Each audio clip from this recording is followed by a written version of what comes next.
Welcome to all who want to reclaim your inner bitch. We are three bitches on a mission to shift long-held societal norms and perceptions on taboo subjects women tend to sugarcoat or let slide because of preconceived fears or repercussions from the good old boy system. Please join us on our journey of self-growth, embracing women's empowerment while loving our counterparts, destigmatizing slang words, addiction, recovery, and discovering how to break societal norms and to live our best lives authentically. All right, let's dive into this episode.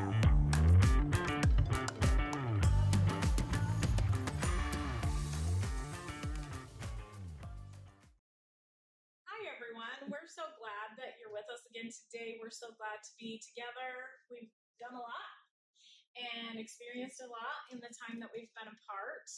And we want to check in with you. We want you to check in with us too. So that's the assignment right from the top is we want to hear from you. I'll check in first if that's okay. Yeah. So I took my daughter on a cruise and it was really, really fun. We went on a 4-day cruise to the Bahamas and it was just nice to see that she could relax and unwind. She's had a really stressful year. And so it was really nice to get away. Yeah. Just the two of us. And it was a lot of fun. So I've also while I was in the Bahamas, I was actually working. And so that was kind of fun to do as well. My office for today is the Bahamas. It was so Not a bad fun. Yeah. Putting my feet in the sand and taking a picture and then posting about it. You know, it was pretty cool. But my biggest news is my book is available. Yes. And I'm super excited about that. It has been an endeavor that has created a lot of joy, pain, sorrow, like all of the things, and fear to release it. So when I sent it out into the world, there was quite a bit of fear that went, okay, Now what? Now what if people don't like it? What if they don't like it? And in fact, I said that to my daughter. I was like, nobody's going to buy it. Or if they buy it, they're probably not going to like it. And she's like, Mom, you're more talented than you think you are. Why do we always go to that though? Why do we always go there? You know, I don't know, but it was very interesting for me because the reality is, like, my hope is that with that book, even if it just, it helped me.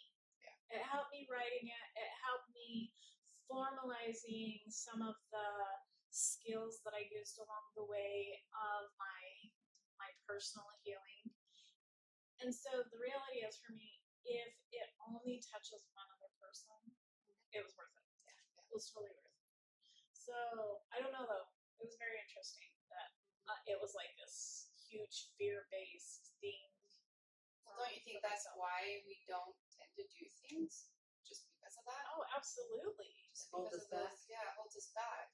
Well, and I also noticed that because this book it could be considered very controversial, right? Because it talks about my personal trauma, and so if you know me personally, you might be able to guess some of the people involved, and so I didn't want people to really think that it was so and so or judge them based upon the fact that they know me. Does that make sense? And so I know that was a big thing that I had to work through. But the coolest thing about this is that the second book that I'm almost finished with it. And it's even more controversial because it's about infidelity. And I had to walk through that same thing. Well, these people, you will know who it is. You will know who it is. And do I protect them? And the reality is I had to, one I got permission from, the other one I don't care. It is what it is. And you don't state real names, do you? No. Yeah. So it's the conscience that's really hitting on that. Yeah. Well, even in this book that I just released, I don't ever state the names. But I mean, if you know me, you're gonna know. Yeah. You're gonna know who some of them are. So. Or sometimes I think too with that sort of stuff, when we look at it from what is my intention for doing this, and being able to look at it from my intention is to help others through life struggles, or is my intention to hurt somebody? Yeah. So, Well, and that's a really good point. And one of the things that I did in that point in this book is I reiterated several times. This is a healing journey for me. This is not to shame what they did. It's not to blame them. It's not even to play victim. This is simply what I needed to do to heal from something that they said or they did. And I'm not exonerating them either, but I'm not blaming them. Yeah, I've thought about sitting down and writing a book, and that has been one big area where I know nothing about what's even okay, what's not okay. So I just stopped and put it to the side. Well, maybe there will be a moment when that clarity comes. That clarity pick comes it back up. and you know that the world needs it. I mean, I can't tell you how many times over the years somebody said to me, the world needs this. They need to hear it. They really need to hear it. And so, even though I would hear that, it still was that I need to pull back. I need to pull back. So, Well, you did it happens. It happens when it's supposed to happen. Yeah. So I'm super excited about that. I'm excited. I'm excited for a lot of things. My business is growing and developing and getting more clarity, and so there's some excitement there too. So yeah, super excited. I love that. That's my check-in.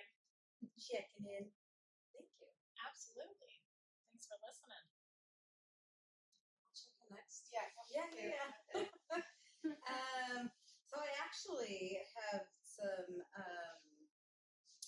We said that we would do some check-ins live on some hard things, and I've actually tried to do that, and it just wouldn't let me upload it. But you checked in with us. Yeah. With it. Yeah. And that was super cool. So that was one of them. The other one,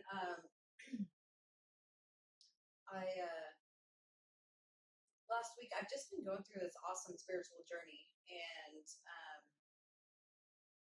I've had an opportunity to do a lot of things that are uncomfortable or that are it takes something. I went and did a sweat lodge one weekend, and then made it to the Horseshoe Bend, the Colorado River, the next day. Oh, wow. And something from that sweat lodge brought up some stuff to where, and I don't know if it was even that or if it was just traveling with people that I don't usually travel with.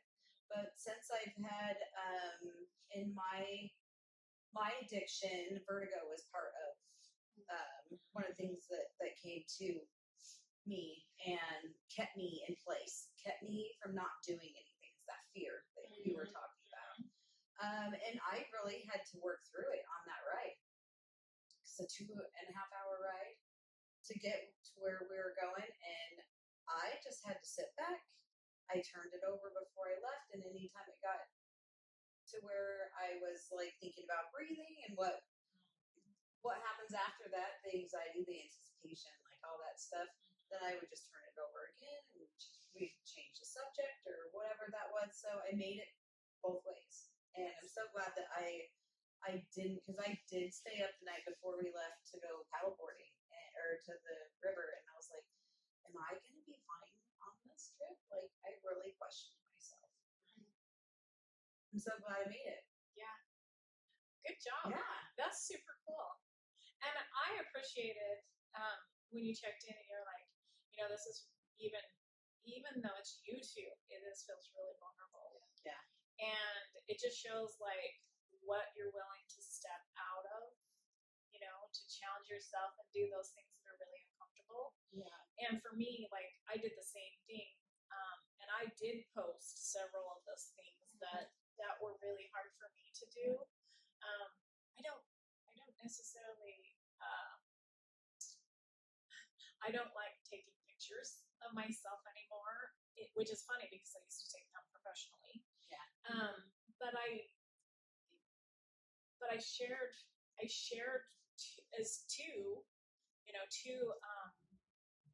pictures that we took, and one was just by myself. Yeah. In shorts. Yeah, big deal. in shorts. Yeah. And somebody commented on that. And then I was like, and I was like, it's okay. It's okay. So I get the vulnerability. It's like, Yeah. Yeah. So I've been working, and the other part of my journey that I've been really working on is my health. And that is everywhere. Healthy relationships. How I treat my body, how I listen to my body, what I put in my body, how I condition my body. And I've been listening to myself every day, because that's part of being a generator and a human design. What lights me up? So that is what tells me what I want to do for the day. But I get up and I do my exercises, or I go on a hike, or I do a canyon, or I get out on the lake. Like, it doesn't matter. I'm active anywhere from 30 minutes to 2 hours. nice. And it shows. Yeah. Because I'm able to get up and do more of the things that I love to do. Yeah. And I don't have that fear-based, am I going to be able to make it through? I just actually get up and I do it. And I love what I'm doing. Well, and that in and of itself is self-care, Yeah. right? So you're actually taking care of yourself in every aspect. Yeah. So that's so cool. Yeah. Good job. Working on that journey. Yeah. Always working, right? Always. working. Oh, but I did try to do some check-ins over on the river in the Horseshoe Bend, and I couldn't post them. And I tried to post several times that day, like even like before I left. I was able to send texts and different things like that. Yeah. So I did try to check in on our 3Ds Facebook. That was, I wonder if it showed up on Instagram. Yes. I don't know. I'm gonna go check it out. But I did. If I can, I'll go back in and send those check-ins. Awesome. It'll just I'll be, do with that too. Yeah. I sent them to my personal one. I'll send them to yeah. I'll send them to our Yeah. page. So that I will commit to that. And that way I can still say I followed through. Like, I really did try. I'm like, oh, dang it. Yeah. Well, and I intentionally danced in the kitchen too. I didn't take a picture of it, but my daughter was like, "Yeah, we're not doing that." I was like, "Well, you don't have to be in it." She's like, "No, I don't want anybody to see you." So I think she was embarrassed. Like, nope, that's not happening. Well, the funny thing is that she's been super embarrassed about some things. Like one of the pictures that I will put on that I shared, she looked at it and she goes, "This picture's so edited." What? And I was like, "What are you talking about?" She's like, "This is touched up. Somebody edited this." And my other daughter's like, "Nope, that's exactly how she looked." Nope, that's it. So I love kids. kids are great, huh? Yeah. It has a filter. You should totally share your story about little kids. Maybe Oh, your yes. boyfriend. Yeah. Oh yeah. That's so cute. Yeah, it was pretty cute. Put that in your check-in, please. Okay, I I'm didn't done. want to rush you. Yeah, I'm glad you brought that up. I'm sitting here thinking, like, what am I going to say for my check-in? Yeah, I'll start with that. So I started this Speed and Agilities. I actually started this course. I'm teaching kids like how to do athletic movements so that it becomes faster and quicker and have more agility on the athletic field or the sports court or whatever. And I started it in my addiction just because I like to work with kids it's fun for me. It's just something that comes easy for me, and I enjoy it. And it was pretty awesome that, I don't know, it's been a few months ago that we were talking about it. I was like, I think I'm going to get back into that. And I actually told Shalee that by the end of June, I was going to be done at my job that I've been at. So that's kind of a whole other story about life. But yesterday I went to the agilities session, and it was early in the morning, and it was a group of 3 kids, and they're all siblings, two sisters and a little boy. And the girls were so excited to see me, and they said, Coach, so-and-so, their brother, has been up since 6 o'clock this morning. He couldn't wait to come hang out with his girlfriend. And I was like, his girlfriend? And he looks at me and he smiles and says, yeah, I couldn't wait to see it. I love that. And so, yeah, that's been a good thing for me too. I just was thinking about what really like grounds me and some of the things that help me during hard times. And it's very apparent that me being around little kids, doing what I love, which is sports and athletics or whatever, it really grounds me. Mostly because I just love the way they think and the way they are. They're just very free and just joyful, right? Mm-hmm. And they just are enjoying life and carefree, really. And so it's always a really good thing for me to be around little kids. Well, they have this zest for life that is like they just don't care who sees it or how They they just want to share it too. how they interact with people. And we're generalizing this because obviously there are kids that really struggle with anxiety and being introverted and some of those kind of things. But the majority of children just have such a delightsome spirit. Like you feel younger, you feel more energized when you're around them. I had a wait at the airport, and there was this little boy that came. We were charging our phones because it was a long wait, and there was this little boy, and he was 5 years old, and his mom's like, "Oh, he's gonna be the death of me. He has so much energy," and my daughter and I just had so much fun. He just entertained us the entire time, and he was just delightful. So I get it. Yeah. So fun. But how cute is that? Yeah, it's super cute. I love it. I love that. Obviously, like I told you, I was like, I love kids in kind of short amount of times. Yeah. Because when I'm with kids, I'm giving them my time and my attention. Yeah. And so it's a lot of energy for me.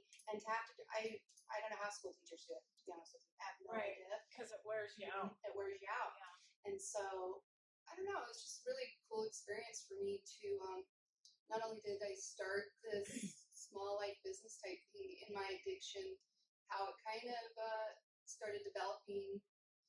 And I don't know, it just showed up at the right time for me. Isn't it cool how higher power just like knows exactly when to move things into your sphere? Mm-hmm. Like it is just, it's magical. It really is magical when you let it happen instead of worrying when things are going to happen and how they're going to happen, all of that, right? Mm-hmm. So if we really do learn to let go, oh my God, like things just work out the way they're supposed to work out. So that's super cool. Super cool. But one of the things, you have more? No. One of the things that you said that really like caught my attention was, that you were transitioning, right? That there were some things that you were going through that weren't necessarily fun. Yeah. And it made me think about like how life events can create hopelessness for us if we get caught up in it. And I think it's a really important topic to discuss. Like, what brings about a sense of hopelessness? What happens to us that we get so caught up in life experiences that we can't see the hope anymore? Because it happens to all of us, right? Yeah. I think one of the things is the unknown, not knowing. I I think the biggest part though, if you really look at it, is we have a tendency to stay in our negative thoughts, right? We've talked about this before, that 80% of our thoughts are negative and 95% of our thoughts are repetitive. So when we have a life event that happens that creates that snowball effect of negativity, it can just sink us into hopelessness, right? And once we get to that level of hopelessness, it's really a struggle to pull ourselves back up.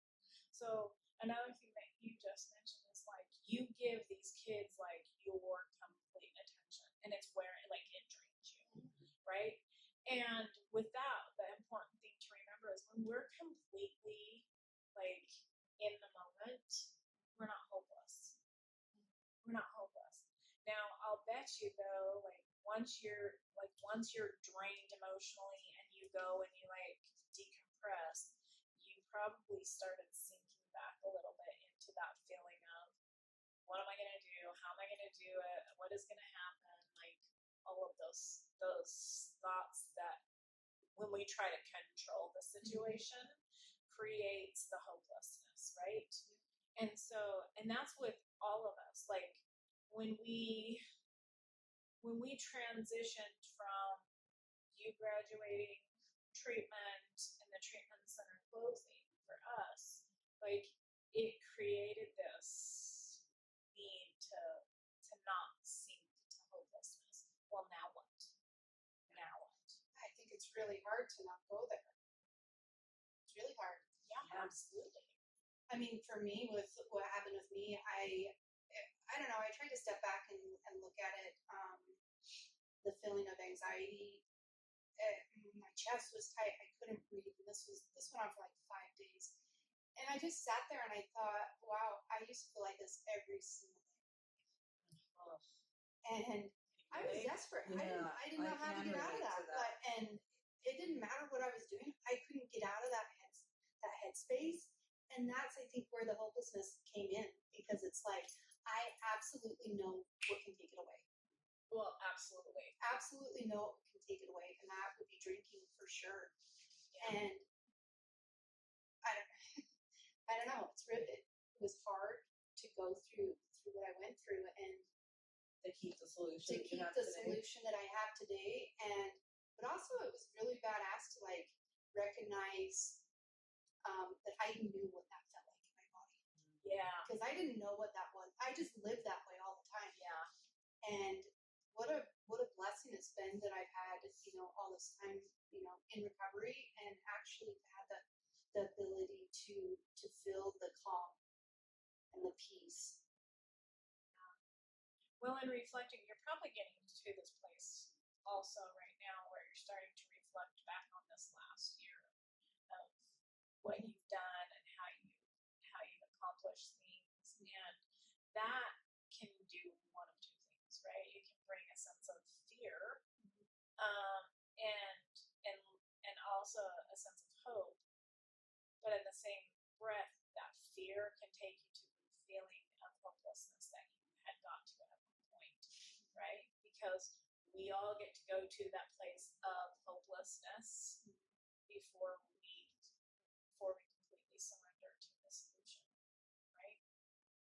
Oh, and you did talk about getting to that place of reflection. Like, you're halfway through the year.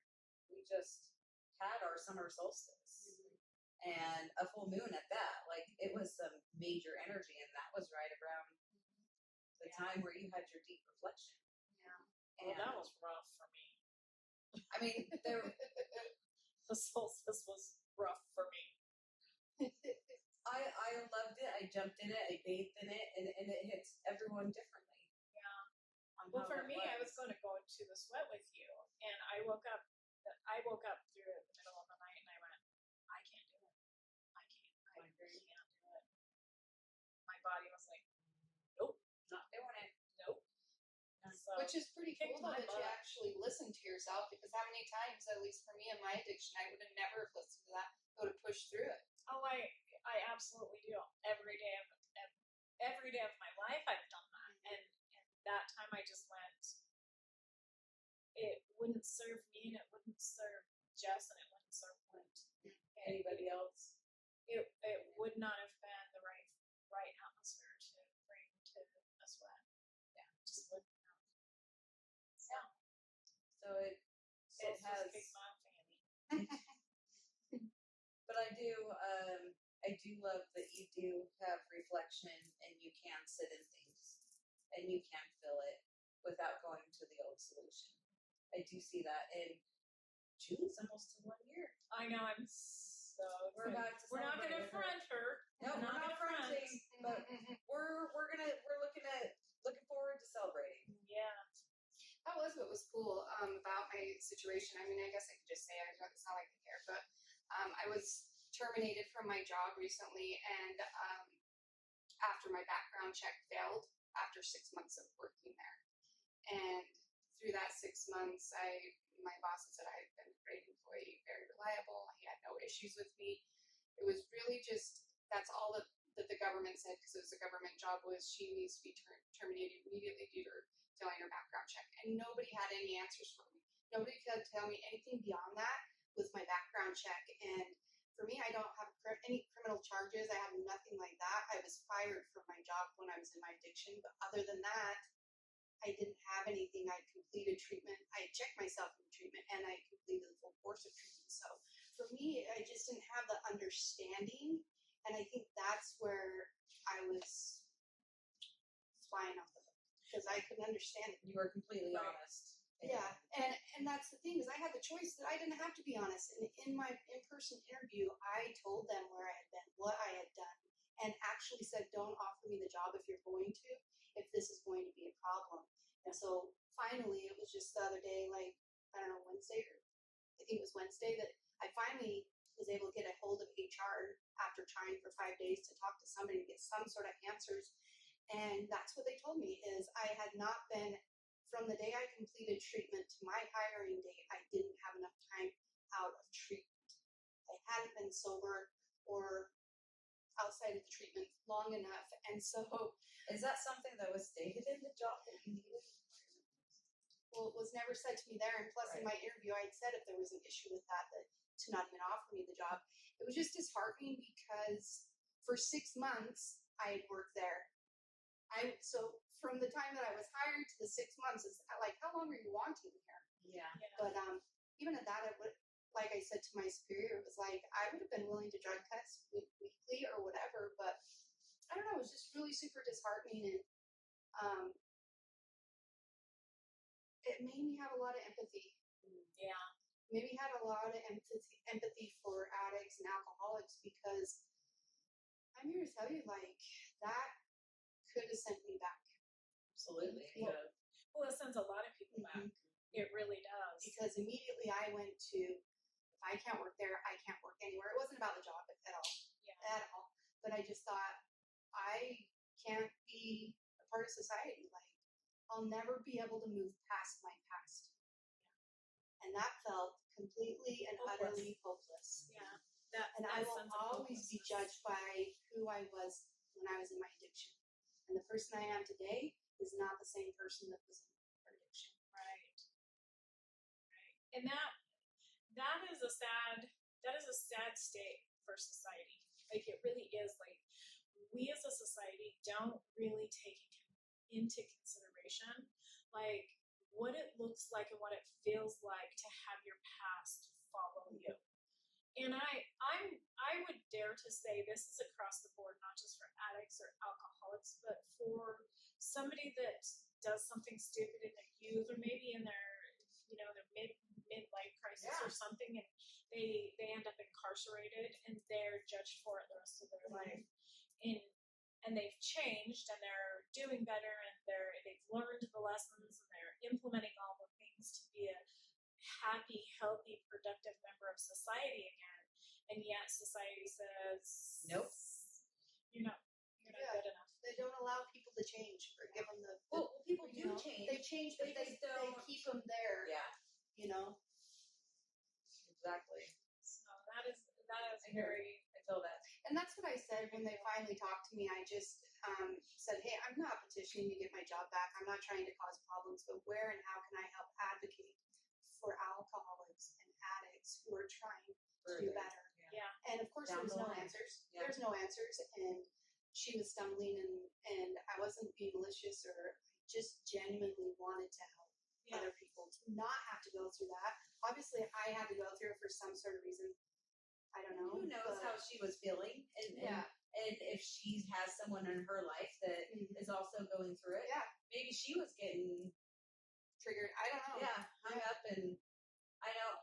Well, and can you imagine? I mean, if we take it from her perspective, like how doing her job. awful would it be to have to be the one to say, "Look, it wasn't my decision."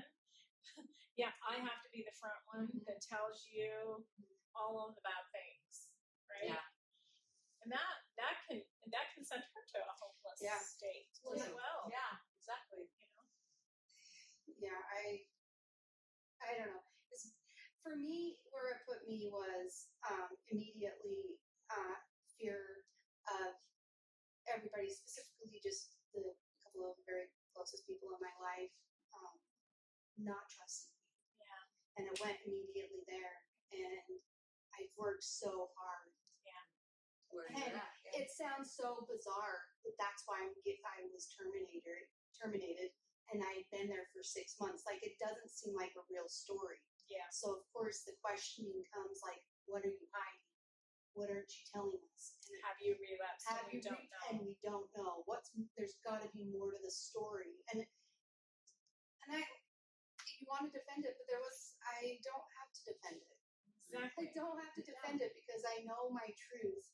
And I simply just said, well, you can ask my bosses. I don't care. I don't have anything to hide. Well, and that's another point that I try to tell everybody, like, the truth is never popular. It's never popular, and the truth doesn't need to be defended. The truth will be the truth no matter what. No matter how many times, as long as you're in that state of truth, you don't have to defend it. It will defend itself. Now, that's not to say that other people in other situations haven't been found guilty or been judged or whatever. But the truth never needs to be defended. It just doesn't. Yeah, so I guess for me, with the whole thing is I was able to reflect and think about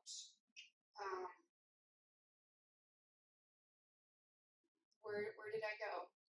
And who did I turn to? And what did I do? And there was a lot of like negativity and negative self-talk, and I reverted back. I had a lot of patterns start to show up, and finally I was grateful that I had started the agilities, and then I just finally, after about 5 days, I was able to think. And I started painting and getting in the grass and music Self-care. therapy. Yeah, a lot of self-care that kind of just shifted me. And I just wish that more people had been able to do that. Yeah. Well, they're going to. There's a lot of things coming, and it's going to be super exciting. So there will be a lot more availability for a lot more people to have those skills and have those places to turn. We have this platform, and so if people get in that negativity, if you have a struggle, let us know. Let us know how we can help, how we can support you. Things that we have, we will gladly give to you to help you through it. If we can help you with a skill or a tool or a technique or resources, or find somebody. If you're not in our area, we can help find somebody that is in your area that can help even just be with you. Because sometimes it's nice to just know that you're not alone in it. Yeah. Right? So now I'm going to back up there, because for me, I need to sit in it for a minute, and I need to feel it alone before I'm ready to share it with other people. But sometimes we don't know that there's other people in the wings waiting. I think that was the interesting part. I think that's what I was thinking about earlier, is the feeling it, right? Because everyone in my life close to me, like my mom and my husband and my kids, they immediately went to what I needed before, I needed everyone wanted to fix everything because they didn't want to see me angry or they didn't want to see me upset, so they wanted to fix it. And finally, I just blew up on them, and I was like, it is okay for me to feel this. I can be upset, I can be angry, I can be sad, but it's okay for me to feel. And I think that's such an uncomfortable thing for people to Absolutely. allow people to feel. Or to see someone you love feel. Yeah. And not be able to do anything about it. Yeah. So the biggest one, especially in recovery, is when somebody's crying. The automatic thing is like, here, Take a tissue for your issue. Yeah. or here, let me pet you. Yeah. Let me pet you. Yeah. And that person, when we do that, we actually stop the feeling process. Yeah. And we stop their ability to work through whatever is going on inside. And the interesting thing about that is that from a trauma response, what we know about trauma is if we allow the person to move and process through it, trauma might not get stuck. So if you think about almost every aspect of life when there's a traumatic event, like this is a traumatic event, even though we don't want to say it's a traumatic event, right? It's a life-changing event, which can be traumatic. And we don't want to look at it as that because we want to minimize it instead of going, well, it's just a job and it's, like it's not going to change my whole world that I lost it because there's another job out there. But it was the feeling of not being believed. It was the feeling of being let down. It was the feeling of, not having, for me, one of those things is not having a place to go to. Like I don't do well without a schedule. I've spent 9, 10, 12 hours a day doing this job. Now what do I do? And you had a lot of growth at that job. You had a lot of uncomfortable things that you stepped into and you rocked it. So you're like filling out this person that you know to believe today, and then all of a sudden everything was just like floors out from underneath. It's like, I know that feeling. Absolutely. Yeah. And it is uncomfortable. And I just want to say thanks for sharing that. Yeah. So we do know that with trauma, if you actually allow yourself to move through the feelings and actually literally move, that the event won't get stuck. That you'll actually be able to work through it, but you won't feel hopeless. You'll actually get to a place where you can start turning to the people and situations and things that are going to be beneficial for you to move on. So it's pretty cool. It's really, really cool. Yeah, it was cool. In hindsight, it's nice to see the growth that I had, and just the difference. And from when I was laid off from my career because of my addiction and just how I was able to do things differently. And it was really cool. I have a good friend that I talk to pretty much all day, every day, it seems like. And she's not an addict or an alcoholic, but it's been really awesome to be like, hey, I need you to ask me this. I need you to do this. When I say 911, I'm serious, and I'm not ever going to say it. And it was so cool because she was in the middle of a huge conference call or something. And that's all I text her. And immediately like that. And so that's why I'm just like, it's so important that we have people in our lives and have a tribe, because sometimes it takes 10 people to help regulate you or to bring you down to where you aren't going to do something that you don't want to do. Or bring you back up. Because sometimes we get so far down that we don't know how to come back to a stable sense of being, right? So we can either go up or down. Absolutely. That's what I loved about when I chose sobriety and I chose to go to residential, was I didn't know how to live life. Everything, that door opened up and I fell through, and I didn't know how to anything. I just had to pack my stuff and go and relearn everything. Yeah. And I really appreciate that, and being able to go through that, I'm able to help other women walk through the same thing. It's such a gift. love it. It's part of my favorite part of life these days is working with others. Yeah, for sure. I love that. Thanks for sharing that. Because most of the time, like when we're doing things, we're just going through our everyday life. We don't slow down enough to recognize what you learned this week or what you learned with going to residential, right? We don't slow down enough because we've been so used to just plowing through that we don't take the time and the opportunity to go, what's what I'm feeling right now? Why am I feeling this? Oh, I don't like this. This is really uncomfortable. Yeah, I think it's a big deal to have feelings and emotions. I have a little story that happened at work this week, and I had someone come in, so I serve, and I wasn't too sure what was going on with this guy. He just came in by himself, sat down, and he had a hard time looking at me in the face and just even talking. Had a hard time like all of it, right? So I threw a couple things out there in my head and started to judge a little bit even. And then I took a minute and I went over there and I sat down and I was like, hey, you okay? He said, I'm spreading my best friend's ashes. Just did it. And just gave him time to sit and to feel the emotions. How cool. And that is super cool. Right? And I'm like, you know what? It's all windy and it's just like awesome outside. Because he's like, maybe I should just leave. I'm like, why don't you go sit outside under the misters and just sit with it? The emotions. And we were able to do some talking and it was so beautiful. To get out of my judgment and just to ask him, are you okay? Yeah. And so it was a beautiful moment that I wouldn't have had. I love that. Yeah. I absolutely love that for you. And he left and he was just like, thank you.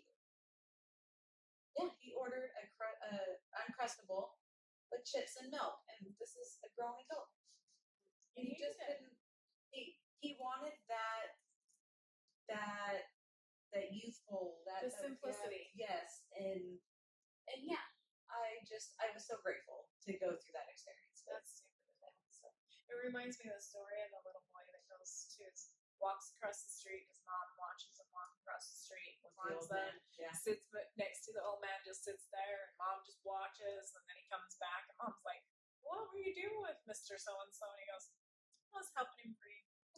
And it was just so beautiful. You know, just holding They space. bring it right back to kids, right? And he was They break it hopeless. down for us. Yeah, he really didn't know what to even do. And I was like, do you need a hug? You know me. Yeah. And he's like, yes. And he got to sit and hug me, and we got to do some big breaths and to breathe and call in some stuff. It was just beautiful. That's awesome awesome. moment. So for me, I actually let somebody embrace me because they needed it this week, and that's huge for me. Look at you. I don't do well with that, but I told this guy repeatedly no, and he was insistent that I needed what he was doing. Yeah. And I was like, no, and he's like, you need to care for yourself better than this. I feel really bad. I don't like this. And I was like, he's like, but I'm not going to be mad at you. I was like, Oh, good. okay. And he's like, I need to give you a hug. And he didn't even really wait. He just embraced me. I was like, And he did. here we go. Here's the hug. And again, he was like that child because he was That timeless essence. Yeah, he was a lot younger than I am, and he just, I could tell he needed the hug more than I did, but it was very awkward for me to, what do I didn't even know this person. I always end up tapping. Yes. Just like a mom. Okay. So good job. Yeah. I think that is one thing that I thought about too, like about being your true authentic self and how do we get to that? And everything for me that I was looking at kept coming back to when we're children, right? So when we're actually connected to that inner child, then we're able to live our true authentic self and not live so much in ego, right? Because we're able to be authentic. And it just kept coming back to the kids, right? What was the child? What was one thing that would help us be childlike, I think, and what I've seen this month is worry. To take the worry out. Worry about what's going to happen or how people are going to think about us. Or like, if you were to take all that, it puts in so much time or takes away time of worry. Like, Just you do that so much that I don't think you realize you do that. Like, I just want to put a spotlight on you for a minute, if that's okay. You embody that 100%. You remind me of little kids that go to the playground, and it literally takes them like 2 to 3 seconds to go up to somebody and be like, "Do you want to be my friend? Like, can we play together?" And that's you. Like, that is who you strive to be in every aspect that you embody in life. And like, so I just want to like put that spotlight on for you, that you can see that is a quality that you are living. You are truly living that. For me, it's harder to do that because I grew up very quickly. I mean, I really didn't have a choice but to grow up very quickly. So from the age of 4 on, I was always like stepping back, watch, and making sure it was safe for me to interact. And so it's been really lovely for me to actually be able to interact with you because I get to learn how to be more like that little child who just goes, "Hey, let's do something fun. yeah. Let's do something fun. Hey, do you guys want to go play?" And who cares what people think? So it's pretty cool. Yeah, it's pretty cool.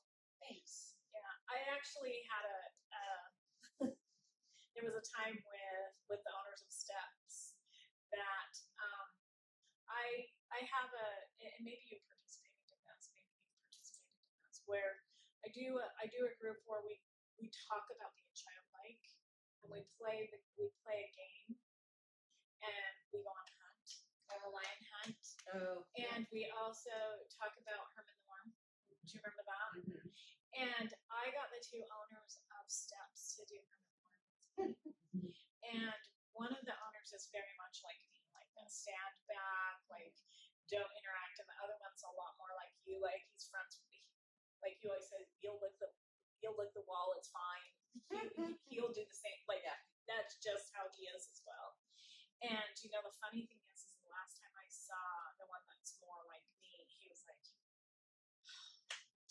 and I was like, "But you remembered it, so it was fun."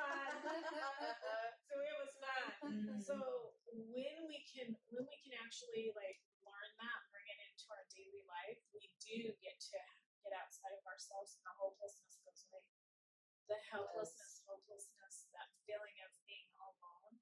Because don't you guys really think that the hopelessness really is about feeling disconnected from self as well as others? 100%.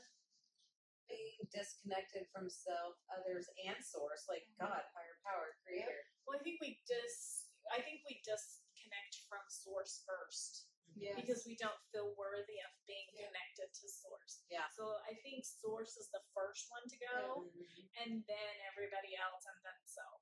Like, I've got to I'm not worthy, I'm not worthwhile, I'm whatever this is. Yeah.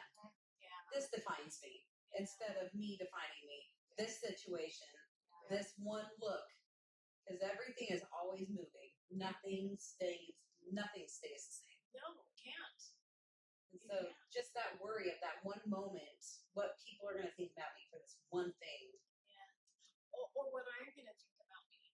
Oh, yeah. So even with doing podcasts, or for me right now, I'm doing a lot of TikToks. And my doctor said to me yesterday, because I've gotten a lot more comfortable in doing it a certain way, and I had to go back to doing it a way that I'm not as comfortable doing it. And she goes, "You're overthinking it. You're enough." That's what we usually do. We overthink it. So again, if I would have been more childlike, I would have just had fun with it, right? It just would have been fun. Yeah. Well, we need to do some with you. Yes. Yeah, that would be fabulous. That would be fun. Take a picture of us all like crazy on the wall, and then you can do your look at the crazy on the wall. You get in the mode. Well, Well, here in a couple of weeks, we will have an opportunity to do a lot of fun things together. I love that. Outside of our comfort zone and share it with you ladies. We will be traveling in Miami. what about la, la. 3 weeks? Is that it? No, No, we have a 5 month. weeks. 5. I was 5 like, weeks. that sounds amazing. Right? It's 5 weeks? Yeah, 25. No, 6 weeks. Is it 6? Because we're leaving August 15th. Yeah. So, Yeah. So 6 weeks. Basically, it's going to be a party.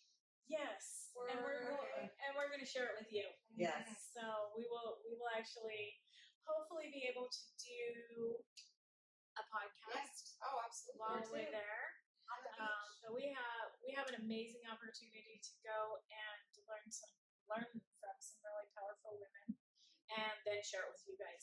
Share some of the things that we learned with you. So I love that. we're going to be able to have a lot of fun and be more childlike on the beach. Yeah, okay.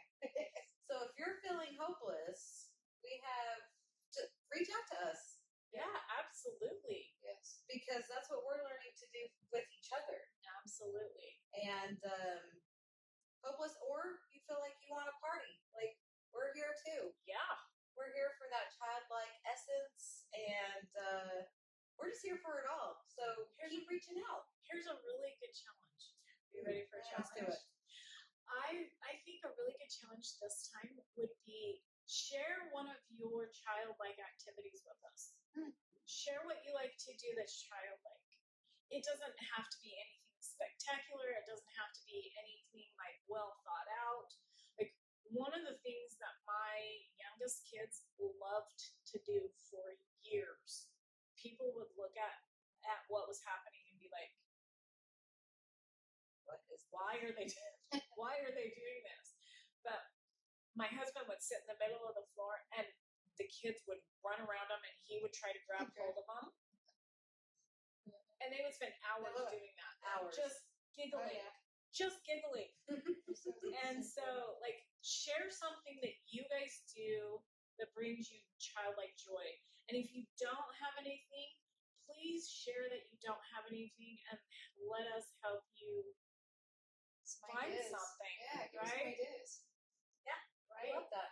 For me, this last week was I typically don't like to put my toes in the sand, like deep in the sand. Like I will walk on the sand, but I was watching these two little girls that were sitting next to me.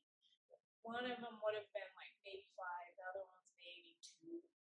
And that little 2-year-old, she just got down and she was like rolling in the sand. And in my head at first, I'm like, that mama's going to find sand in all the cracks and crevices for weeks to come. Oh yeah. Right? But I was like, how would be childlike? And I sat there and I played with them while they were playing in the sand. And it, again, childlike. It was so much fun. So much fun. So I think that would be a good challenge. I think so too. Yeah. Let's share some of the things. I'll share one of my favorite things on there. Yeah. Okay. You guys share some of your favorite things. So Sounds good. we can be more childlike, right? Yeah. So that we can get out of the sense of hopelessness. Because I went to a conference probably, oh God, that's probably been 12 years ago now. And there was this lady, her name is Neen, and she had been incarcerated like 30 some odd times. She had been incarcerated so many times that she had her own cell.